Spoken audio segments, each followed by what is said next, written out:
Oke. Kemudian pertanyaan Pak Rich ya. Apa manfaat tasawuf di dalam kehidupan sosial secara umum, secara luas ya Pak ya? Oke, mungkin jawaban saya tidak akan bisa mendalam sebagaimana kalau kita bisa bicara berdua, dan saya tahu beliau sangat tahu jawabannya. Cuman dia mensodakohkan pertanyaan itu agar menjadi pengetahuan kita bersama. Oke, gini aja, saya berangkatnya dari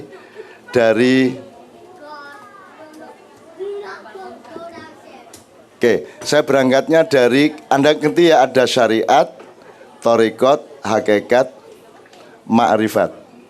Tapi saya ngomongnya yang gampang aja. Anda makan tuh karena ingin ngerakoti sesuatu atau karena ingin sehat? Nah, jadi syariatnya itu ngerakoti apa sih ya? Terus mangan gitu ya. Syariatnya itu makan. Hakikatnya sehat. Ma'rifatnya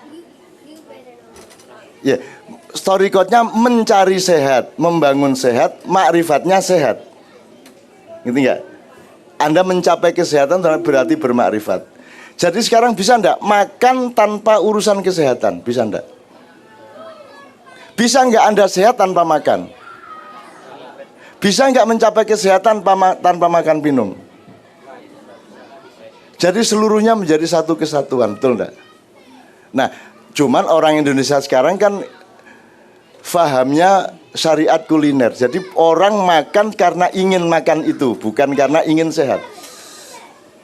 Enggak apa-apa. Anak kecil harus begitu. Kalau bapaknya yang begitu baru saya marah. Jangan dianggap kesulitan ya Bu ya. Enggak apa-apa. Anak kecil kok. Nah ibu ini yang pelayan karo bapak uber-uberan, nah itu ngelundasku itu ya. Gitu ya Bu ya. Oke. Jadi bisa nggak Anda sholat tanpa kerinduan kepada Allah? Bisakah Anda sholat tanpa menikmati pengabdianmu kepada Allah? Bisa nggak? Saya tanya lagi. Bisa nggak engkau sholat tanpa ingat Allah? Nah, bisakah atau bolehkah engkau ingat Allah tanpa sholat? Boleh. Tapi lebih khusyuk mana Anda ingat Allah dengan sholat atau tanpa sholat? Jadi antara ingat Allah dan sholat itu bisa dipisah nggak sebenarnya? Nggak bisa. Jadi tidak mungkin ada orang menjalankan syariat tanpa hakikat. Dan syariat hakikatnya ini adalah jalan atau thariqat untuk mendapatkan makrifat. Makrifat itu apa? Tercapai sesuatu. Makrifat itu adalah Anda belum tahu TV menjadi tahu TV. Anak kecil belum bisa hitung-hitungan jadi bisa hitung-hitungan. Anak kecil untuk tahu 4 kali 2 sama dengan 8 itu kan perlu dikasih tahu. Ketika dia belum tahu 4 kali 2 sama dengan 8, dia masih belum bermakrifat. Begitu tahu 4 kali 2 adalah 8, itu namanya makrifat kecil. Jadi ketika Anda mulai mendarat di Philadelphia, Anda tuh makrifat. Oh ini Amerika itu rek. Ternyata ya kotor dalane. Iya ada nih. Kumuh ada nih. Was angel dolek rokok larang, dolek rujak gak ono, angkringan gak ono. Ya opo iki? Terus kudu nggawe tempe dhewe, akhirnya produksi tempe kan gitu kan. Wah harus bikin peyek sendiri karena nggak mungkin Philadelphia bikin peyek. Akhirnya kita jadi kreatif, mendapatkan rahmat dari Allah. Kita bikin apa saja. Saya yang sekarang bermakrifat, saya sudah siap untuk makan kebab. Apa meneh Mbak Fia? Sing barat-barat. Steak. Sandwich. Apa meneh rek? Pizza. Udah siap aku. Dadak tutuk ke ini pecel. Mbok tak pikir Amerika rek. Pancet aja gini. Oseng-oseng tempe. Lodeh. Tahu campur. Wes. Nah, jadi kan saya bermakrifat. Mendapatkan nikmatan rohani yang luar biasa. Jadi saya ingin mengatakan kepada Pak Rid, saya menjelaskannya kepada para jamaah, tidak kepada beliau ya, dengan bahasa beliau, bahwa bahwa tasawuf itu tidak bisa dihindarkan. Semua orang membutuhkan tasawuf. Tasawuf itu apa? Tasawuf itu penyadaran dan penikmatan, kerinduan dan pengabdian kepada Allah. Maka ada yang jalannya pakai zikir itu supaya Allah mancep bener. Ya. Nah, semua itu tidak bisa dielakkan oleh manusia. Semua manusia butuh tasawuf. Apa sebabnya nyun sewu ya? Apa sebabnya banyak teman-teman di sini di Amerika atau di Eropa itu mengalami kebingungan? Kalau di Korea aja, di Korea atau di Hong Kong, tidak apa-apa. Ayo, sing banter. Ya, oke. Louder. It's okay, fine, no problem. Yes. Oke. Ini tidak apa-apa ya, saya jawab loh ya. Saya kalau waktunya sudah dibatasi, saya dikasih tahu ya. Di Korea itu Bu, saya sama Mbak Fia sering ke Korea dan terus disuruh ke sana. Hong Kong juga gitu. Ketemu TKI, tapi saya juga punya teman-teman Korea sangat banyak. Jadi Korea itu saya kasihan sama orang di sana.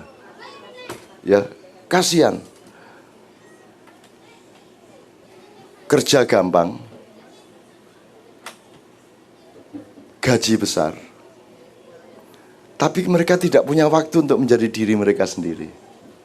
Ketika Anda kerjakan, Anda bukan diri Anda, tapi Anda pekerja.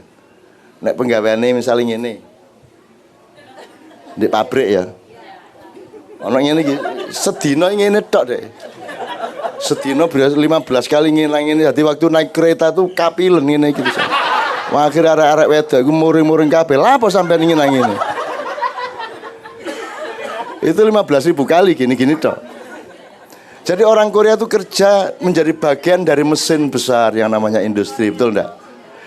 Kerja keras dan mereka tekun, rajin, luar biasa, total profesional dari jam 8 pagi sampai jam 8 malam. Begitu jam 8 malam pulang bingung. Saya ini siapa ya? Mosok saya hidup di dunia mek ngilangin itu. Akhirnya dia mencari dirinya. Siapakah diriku? Ya. Jadi jam 8 mereka mencari dirinya, tidak ada tempatnya. Maka mereka ke kafe, minum, kan itu kan? Kalau ada gereja, mereka ke gereja. Ada masjid, mereka ke masjid. Kalau kayak Anda, begitu Anda sholat, Anda ketemu Allah sama dirimu. Yang tidak peduli kerjaannya apa, tidak peduli hidup di Indonesia apa, di Korea apa, di Amerika, tidak ada urusan. Yang penting aku dengan Allah, Allah dengan aku, kan begitu. Anda punya banyak jalan untuk menemukan dirimu. Nah, teman-teman Korea yang saya kenal itu tidak punya jalan. Begitu jam 8, bengi ya wes naik gak nang kafe atau di pinggir jalan bareng-bareng ngombe atau judi atau game segala macam, kan tidak punya jalan untuk ketemu dirinya. Karena ada rumus, kalau engkau kepingin ketemu Tuhanmu, maka temuilah dirimu. Barang siapa mengetahui dirinya, maka dia akan mengerti Tuhannya. Wa man arafa nafsahu faqad arafa rabba. Barang siapa mengenal dirinya, dia akan mengenal Tuhannya. Maka setiap orang habis kerja keras, itu kan dia tetap harus kembali ke dirinya. Nah, orang Korea yang saya tahu, mereka malam bingung. Maka terus setelah mabuk sampai ngantuk tidur, pagi kerja lagi, gitu terus menerus bertahun-tahun. Nah, sampean kan lumayan. Ono selawatan, ono yasinan, ono wiritan, ono zikir. La ilaha illallah, la ilaha illallah, ya Rahman, ya Rahim, ya Rahman, ya Rahim. Ada gitu loh. Nah, teman-teman tuh enggak punya pengajian, tidak punya selawatan, tidak punya yasinan, tidak punya hadroh, tidak punya angkringan, yang tidak ada. Jadi Anda ini sangat beruntung sebagai manusia. Oke, ini sambil saya menjelaskan ya Pak Ridha, saya menjelaskan kepada teman-teman supaya ilmu yang Anda tanyakan itu bermanfaat untuk mereka. Kalau Pak Ridnya udah beres. Jadi ini misalnya, sampean punya ID card, masing-masing. Kartu identitas, betul enggak? Oke. Apa? Kolomnya kolom apa kartu identitas itu? Terus? Tanggal lahir. Saya tanya satu hal. Yang menentukan kamu lahir itu siapa? Pada tanggal sekian, jam sekian, bulan sekian, tahun sekian, siapa? Oke, Allah ya. Kamu bisa memilih sendiri enggak? Enggak bisa Anda ya. Jadi itu bukan identitas, itu namanya personalitas. Segala sesuatu yang ditentukan Tuhan itu personalitas. Bahwa sampean jadi sampean, tidak jadi yang sampean. Bisa dibalik tak? Enggak bisa. Bahwa Anda tinggi badannya sampai gede itu segitu. Siapa yang menentukan? Itu Allah. Itu berarti personalitas. Jadi itu diri uluhiyahmu, diri ketuhananmu. Tapi kalau kamu bekerja di kantor, boleh milih enggak kantor apa warung? Nah, berarti bukan Tuhan yang menentukan, itu pilihanmu. Maka itu namanya identitas. Identitas adalah pilihanmu. Kamu PKB, kamu Demokrat, kamu PDIP, itu identitas karena itu pilihanmu. Tapi kalau kamu adalah kamu, itu pilihan Allah. Itu namanya personalitas, bukan identitas. Sekarang di dunia ini orang tidak ngerti bedanya personalitas sama identitas. Dia pikir namanya siapa mas? Santoso. Dipikir Santoso itu identitas. Kan bukan pilihanmu namamu. Siapa sing ngekek jeneng sampean? Bapak. Nah iya, itu bukan identitas. Itu personalitasmu. Bahwa engkau berambut keriting itu personalitasmu, karena kamu tidak bisa. Gak ono bapak ibu sira aku tak gaya anak keriting, gak ono ceritanya. Gak ono ceritanya. Bener ya? Nah, ketika Anda bekerja itu Anda sedang mengerjakan identitas Anda. Tapi begitu Anda pulang ke rumah, temuilah personalitasmu, temuilah dirimu yang sejati, dirimu yang dari Allah, dirimu yang dari Allah melalui orang tuamu dan leluhurmu. Itu yang dilupakan di Indonesia. Orang Indonesia tidak menghargai leluhurnya, orang Indonesia tidak menghargai asal usulnya. Bahkan Anda jadi orang NU, dari orang Muhammadiyah, jadi ISIS segala macam, Anda menomorsatukan ISIS dan menomorduakan Islam, betul tidak? Anda menomorsatukan NU dan menomorduakan Islam. Lebih penting mana, jadi Muslim apa jadi Nahdliyin? Muslim. Nah kalau Muslim itu dari Allah, Islam itu dari Tuhan, maka dia termasuk personalitas. Dia lebih penting. Kalau yang waktu acara kemarin kan soal tela geduk, ya. Saya tanya, Anda tela jadi apa aja bu? Geduk, krepek, kolak, telu ya, kolak. Anda ke Philadelphia ini posisi tela apa geduk?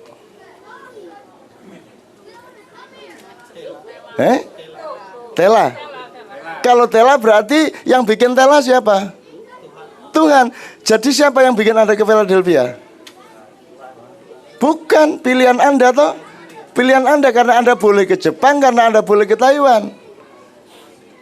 Tapi kalau Anda adalah Anda, itu pilihan Allah. Nah, jadi teman-teman sekalian, sekarang ayo kita kembali ke ketela. Jangan ribut soal gedok lawan krepek lawan kolak. Karena mereka semua menomorsatukan kolak, gedok dan kolak. Kemarin sudah saya kasih contoh di gedung itu. Kalau orang Jawa ayam berkokok apa? Kukuruyuk. Pak Aliang dari mana Pak Aliang sampean? Cirebon. Di Cirebon ayam berkokok bunyinya apa? Kukuruyuk. Kukuruyuk Pak. Sama dengan Jawa. Kalau Sunda? Kongkorongkong. Madura kukurunu. Oh enggak, itu Banjar itu. Kadang orang Cina kan nggak bisa ngomong kukuluyu. Oh kukuluyu, ya. Kalau Cina kukuluyu kata dia Pak. Oke, iya Mas. Apa itu? Barat. Suku Sududu. Apa gimana? Can we listen to it? Can we listen how the Western people sekarang saya tanya, yang benar yang Pak Rich bunyikan tadi, ataukah kongkorongkong, ataukah kukuruyuk, ataukah kukurunu? Yang benar yang mana? Aku tanya yang mana yang benar? Yang benar itu ayamnya. Jelas ya? Yang benar itu ayamnya, karena ayamnya itu personalitas. Allah bikin kayak gitu. Terus kita mencoba menginterpretasikan, coba menirukan, kan begitu. Nah, cara kita menirukan beda-beda. Orang Amerika menirukan tadi itu kayak Pak Rich. Saya nggak bisa menirukan tuh, Pak.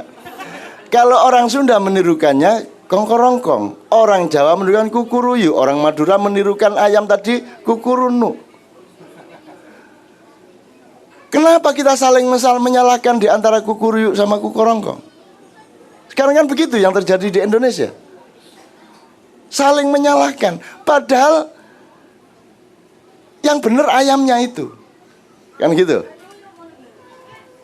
Maka kalau kita kembali ke ketela, artinya kembali kepada yang Allah ciptakan. Ngerti ya Bu ya? Sebentar. Masuk kayak gak ngerti ya. Gini Bu, ini kayu apa Bu? Triplek terbuat dari kayu. Triplek yang bikin siapa? Dengan ilmunya dan teknologinya. Kayu berasal dari apa? Pohon. Yang bikin pohon siapa? Bisakah manusia bikin pohon? Jadi pernah manusia tidak kerja sama Tuhan? Enakmu dewe kon. Nyolong kayu terus kok gawe kursi, kok gawe tembok, terus kamu pikir itu karya kamu? Emang bisa manusia bikin kayu? Tidak bisa. Jadi kamu tidak pernah terlepas dari kerjasama dan manajemen bersama dengan Allah. Kan gitu? Nah, pohon itu yang namanya personalitas. Triplek ini identitas. Karena pohon juga boleh dibiarkan jadi pohon aja, nggak perlu diapa-apain. Tapi kan manusia diberi akal sehingga dia bekerja sama Allah, mentakdirkan pasca kayu, dia takdirkan aja jadi triplek, jadi meja, jadi kayu, jadi pangkal gagang pisau dan seterusnya. Itu namanya identitas. Maka jadi cangkul, jadi keris, jadi parang dan seterusnya. Gitu ya Bu ya. Nah, Anda tidak bisa berhenti pada kayu tanpa menyadari pohon. Betul enggak? Anda tidak bisa berhenti pada pohon tanpa menyadari akar dan tanahnya. Betul enggak? Anda tidak bisa berhenti pada akar dan tanah tanpa menyadari yang menciptakan tanah, bumi, galaksi, planet dan seluruh alam semesta. Betul enggak? Nah, itu yang namanya tasawuf. Menelusuri kesadaran sampai ke pangkal kehidupan. Apa pangkal kehidupan itu? Apa? Yang paling pangkal itu apa? Bu, yang paling awal dari kehidupan. Loh, lahirlah dari bapak ibu. Sebelum lahir ada bapak ibu terus. Pangkalnya itu Tuhan. Gimana saya sampean ini? Kalau enggak ada Allah, ada Anda enggak? Kalau enggak ada Allah, ada bumi enggak? Kalau enggak ada Allah, ada alam semesta enggak? Kalau nggak ada Allah, ada manusia nggak? Kalau nggak ada Allah, ada setan nggak? Ayo. Jadi siapa yang bikin setan? Siapa yang bikin iblis? Siapa yang bikin dajjal? Jadi kamu jangan marah sama iblis. Dia bikinan Allah, dia tugasnya berbeda, ngelatih kamu supaya imanmu kuat. Kalau nggak digoda oleh iblis, kamu tidak akan latihan. Semua pemain-pemain UFC, boxing, WBA, WBO itu punya sparring yang hebat. Dan Anda diberi sparring yang luar biasa, yaitu iblis yang punya anak namanya Dajjal dan punya turunan namanya setan. Itu sparring partnermu untuk membangun imanmu. Jadi jangan benci sama mereka. Tantangan, ayo wani gelut. Gitu, tapi tidak pakai kebencian. Anda ini sukanya benci itu loh. Di mana-mana itu kebencian. Se-Indonesia itu benci semua Pak Aliang. Di Facebook itu isinya benci, betul enggak? Jadi di masjid ini mudah-mudahan yang terjadi adalah kasih. Kasih sayang. Rahman Rahim. Ya. Karena tiap hari orang Islam oleh Allah disarankan untuk memulai segala sesuatu dengan membaca Bismillahirrahmanirrahim. Berapa sifat Allah? Yang disepakati 99, bisa 102, bisa lebih lagi. Tapi yang utama dari sifat Allah apa? Ar-Rahman, Ar-Rahim. Lu sudah Rahman kok pakai Rahim segala? Pernah dijelasin oleh Ustadz? Apa? penjelasannya? Saya pakai penjelasan gampang aja. Kalau Rahman itu mulutnya mangap tak mingkem? Rahman, mangap ya? Berarti kalau mangap itu kan sesuatu yang terlempar keluar dan jauh. Nek Rahim, mingkem berarti dia masuk ke dalam. Ah, ngono wis gampang wis, gak ngel-ngel. Jadi kalau Rahman itu cinta yang luas. Ya. Kalau Rahim cinta yang dalam. Ah, jelas ya? Lebih dulu mana, meluas apa mendalam? Meluas dulu. Orang lain dulu yang dinomorsatukan. Betul enggak? Allah sendiri tidak mementingkan dirinya, dia mementingkan hamba-hambanya dulu. Maka bukan Bismillahirrahmanirrahim, tapi Bismillahirrahmanirrahim. Mangap se kait mingkem. Ojo mingkem marungun mangap terus. Itu ya. Jadi Rahman adalah cinta yang meluas. Kalau orang modern menyebut cinta horizontal. Kalau Rahim cinta yang mendalam atau cinta vertikal. Loh, mendalam kok vertikal? Loh, gimana sih? Garis ke dalam ini kalau diterusin keluar kan satu garis dengan vertikal. Jadi vertikal itu kan menembus dari Allah sampai Allah. Kan gitu. Nah, jadi ini ada Pak Alia, ada teman-teman dari Kristiani ya. Mereka juga sangat menomorsatukan ajaran kasih. Di sini kita bertemu di dalam hal yang sama, di dalam dimensi yang sama, yaitu cinta kasih. Bahkan teman-teman Islam mulai hari ini menyadari bahwa cinta itu ada manajemennya. Cinta itu tidak hanya mendalam dan meninggi, tapi cinta itu juga harus meluas. Jadi terapannya misalnya gini, tidak bisa kau mentang-mentang dekat sama Allah, alim terus wiritan, ngaji terus, sembahyang terus, gak nyambut gawe. Bener nggak itu? Kalau Rahim tok kan wiritan, Allah insyaallah, Allah, gak nyambut gawe. Jadi orang harus horizontal, harus vertikal sekaligus. Harus dekat sama Allah, dan syaratnya dekat sama Allah adalah dekat sama manusia. Betul enggak? Anda harus bersatu dengan semua manusia, maka baru Anda bisa bersatu dengan Allah. Wong sekarang gini, saya pernah nempeleng Anda. Salah kan saya? Dosa kan? Terus saya minta maaf sama Allah. Ya Allah, ampunilah aku pernah menempeleng sahabat saya. Terus Allah bilang, bentar, minta maaf dulu sama dia.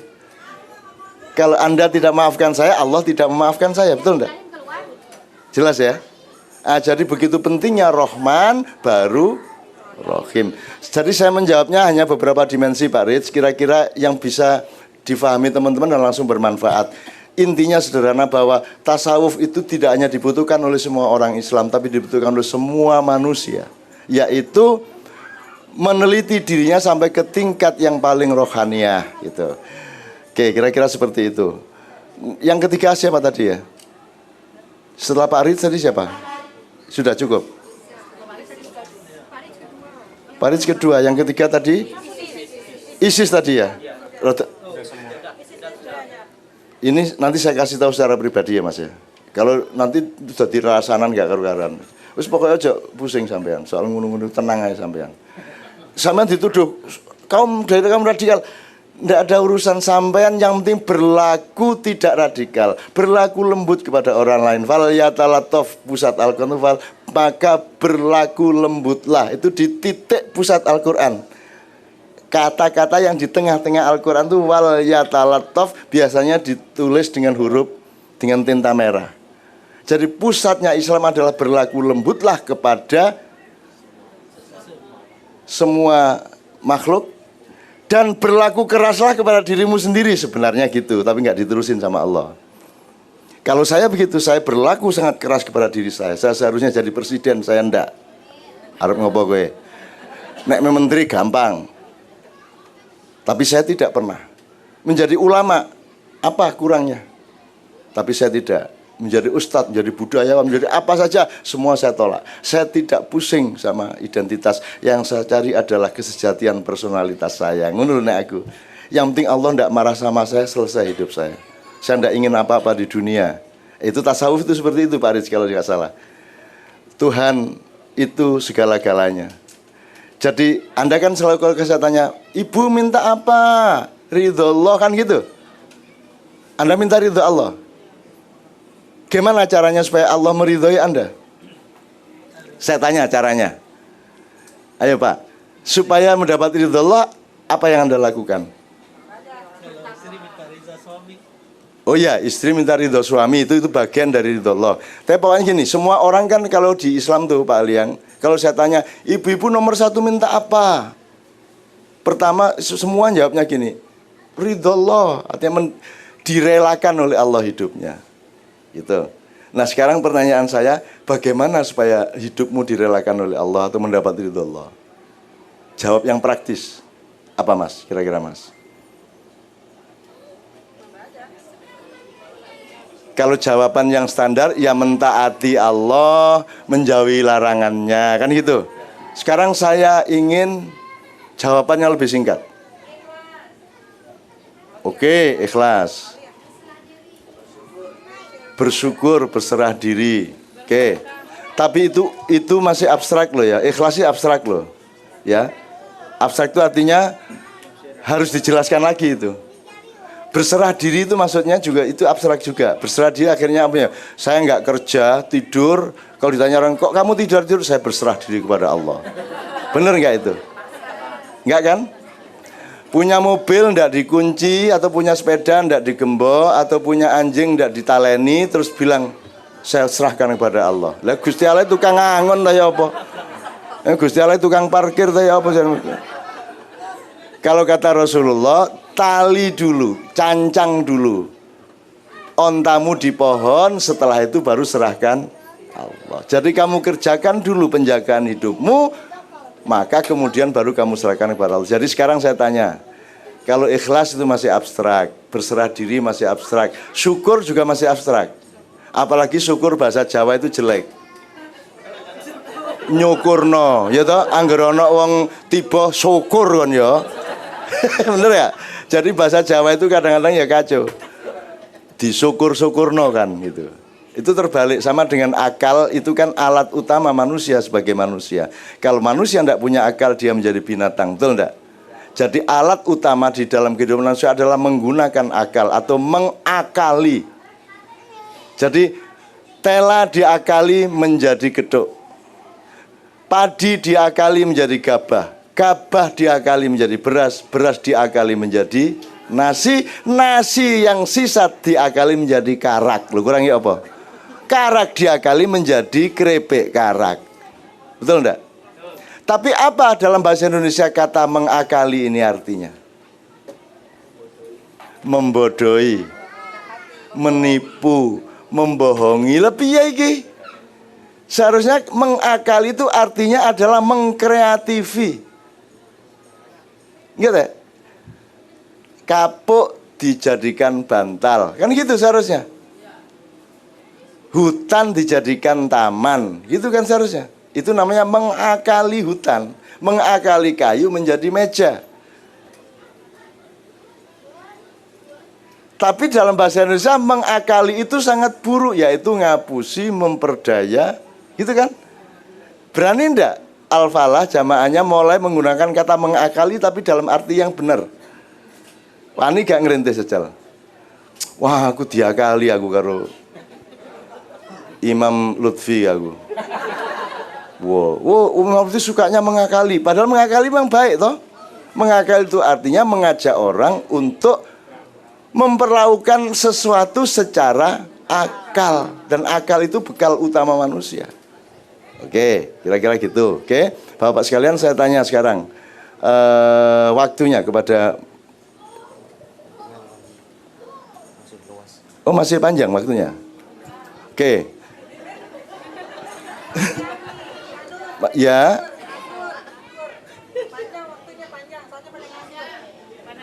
Oh pada nganggur. Pada bolos maksudnya.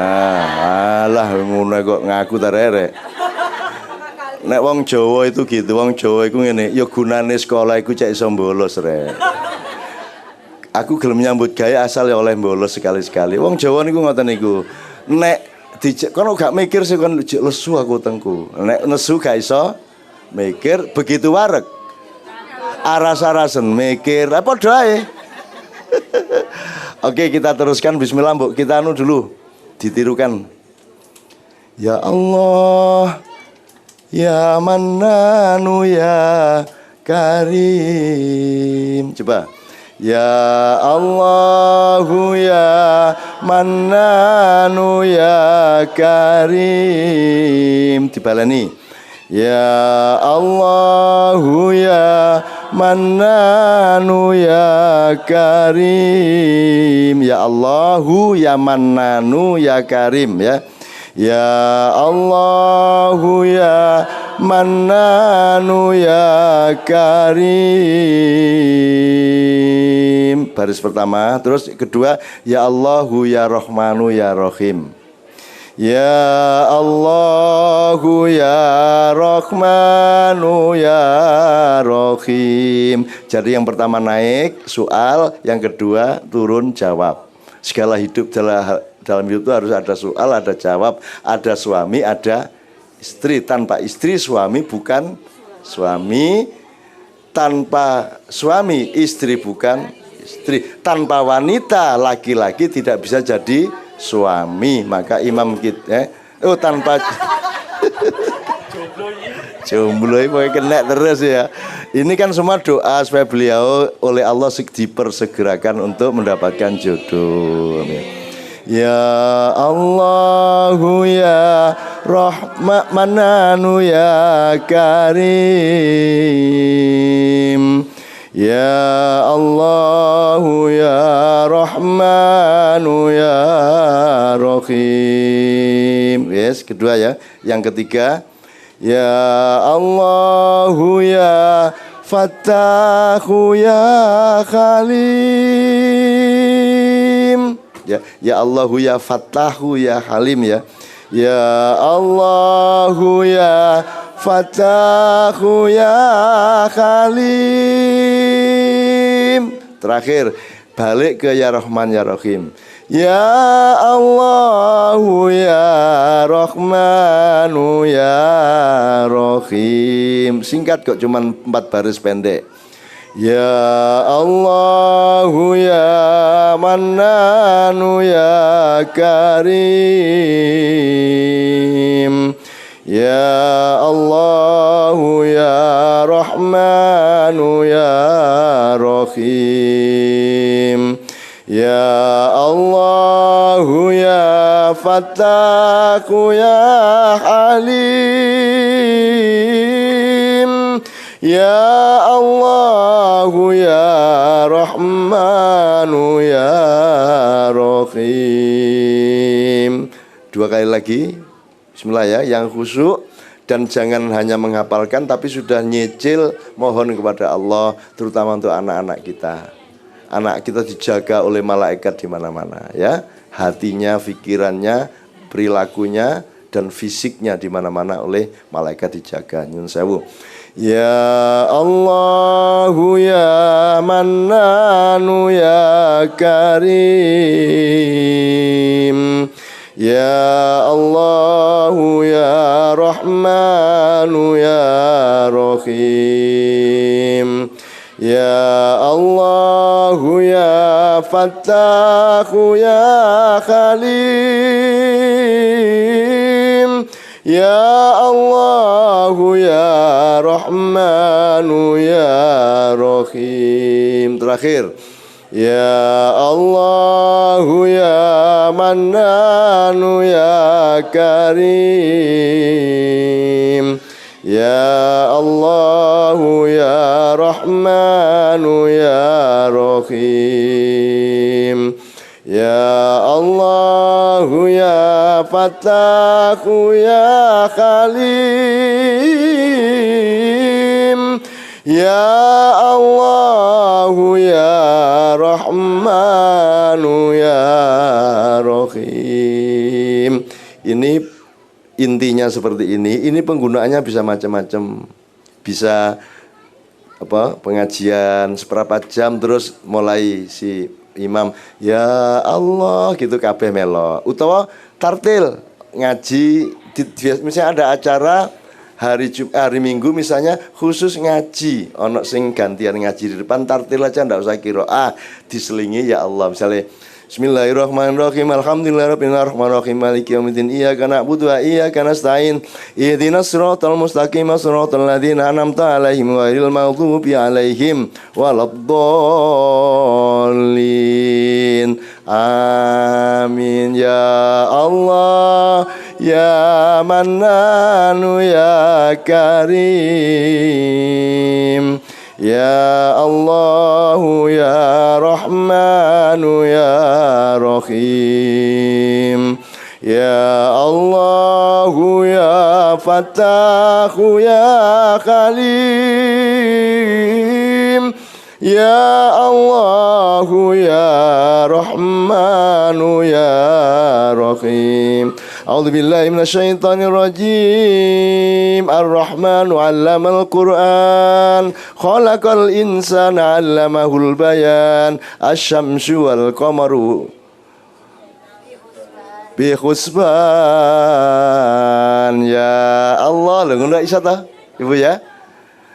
Pokoknya ini namanya mengakali, mengkreatifi gitu ya. Kalau dibiasakan datang ke masjid hari Minggu atau Sabtu itu harus nikmat, harus dicari cara untuk nikmat bersama, gitu ya. Tidak diisi untuk pertengkaran atau rasan-rasan dan seterusnya, gitu ya. Oke, sekarang karena waktu masih banyak, nanti saya mohon sekali Pak Ali yang masih ada tadi. Ada ya. Saya minta teman-teman Kristian nanti untuk juga merefleksi atau ngomong sesuatu. Ini dalam rangka rahmatan lil alamin, kita harus baik sama semuanya.